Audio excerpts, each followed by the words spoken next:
आज देश में स्वतंत्रता दिवस पर्व की खुशियां मनाई जा रही हैं। लोग हर्षोल्लास के साथ स्वतंत्रता दिवस मना रहे हैं, लेकिन कई जगहों पर देखा जा रहा है कि फिर भी कई युवा अक्सर उन खुशियों में बाधाएं उत्पन्न भी कर देते हैं और कहीं ना कहीं तेज़ बाइक चलाकर अपने परिवार को भी ऐसे गमगीन माहौल में पहुंचा देते हैं। ऐसी स्थिति में हम किस प्रकार से उन्हें समझाएं और कैसा संदेश देना चाहिए?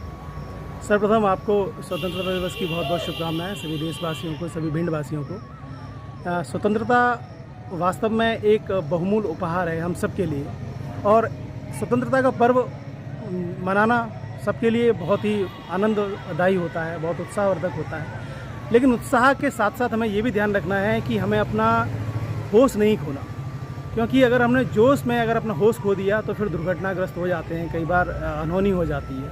अभी कुछ ही दिनों पहले जैसे देखा होगा हमने, यहाँ पर ही निकट में एक एक्सीडेंट हुआ था जिसमें 2 बच्चे काल कवलित हो गए थे। तो हमें ये भी सोचना है कि हम अपना उत्साह तो मनाएं, उत्सव मनाएं, उसके तरीके बदल सकते हैं। हम ऐसे संदेश दें समाज में कि हम बहुत ही उत्साहवर्धक हैं, लेकिन उसको एक दायरा होना चाहिए उसमें। आपकी स्वतंत्रता की वजह से किसी को कोई अगर तकलीफ़ होती है तो ऐसे उत्साह से ठीक नहीं वो असर पड़ता।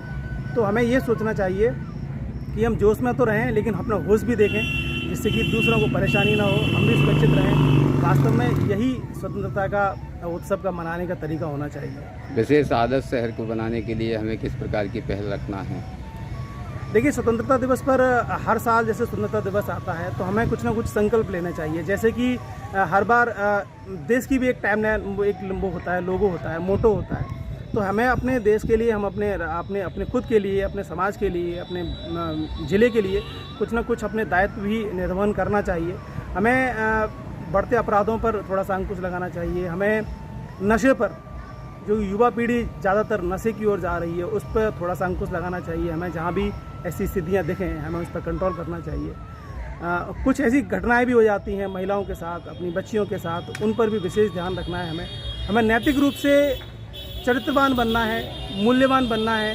हमें समाज में ऐसा संदेश देना है कि हम समाज की धरोहर हैं, न कि समाज पर बोझ हैं। और रही बात देशभक्ति की, तो देशभक्ति के लिए आवश्यक नहीं है कि हम बहुत तेज़ रफ्तार में गाड़ी चलाकर ही अपनी देशभक्ति का मुजाहिरा करें। इससे अच्छा ये होगा कि हम देशभक्ति के लिए अपने किसी भी, जैसे पार्क को साफ़ कर दें, आप जहाँ भी आपको गंदगी दिख रही है अपने देश को साफ़ कर लें। छोटे छोटे कामों से भी हम अपनी देशभक्ति जाहिर कर सकते हैं। हमारे सबसे बड़े देशभक्त तो वो हैं जो बॉर्डर पर लगे हुए हैं, देश की सेवा कर रहे हैं। लेकिन हम भी कम देशभक्त नहीं होंगे अगर हम छोटे छोटे मुद्दों को, छोटी छोटी, क्योंकि देश कई यूनिट से बनता है, अगर हम सारी चीज़ों को थोड़ा सा ध्यान दें, सफाई पर ध्यान दें, अपने आसपास का, आपने पड़ोस भी साफ़ कर लिया, आपने किसी की छोटी मदद भी कर दी, आपने किसी मरीज़ की मदद कर दी, आपने किसी ज़रूरतमंद की मदद कर दी, तो वास्तव में मानिए ये देशभक्ति बहुत बड़ी देशभक्ति है। क्योंकि इन छोटी छोटी चीज़ों से ही मिलकर एक बड़ा देश बनता है। तो हम सबको ये भी ध्यान रखना है और स्वतंत्रता का उत्सव मनाते रहें, अच्छे से मनाएं। रोज़ ताज़ा खबरें देखने के लिए हमारा चैनल DBC 24 न्यूज़ को सब्सक्राइब करें, साथ ही बेल आइकन भी दबाएं।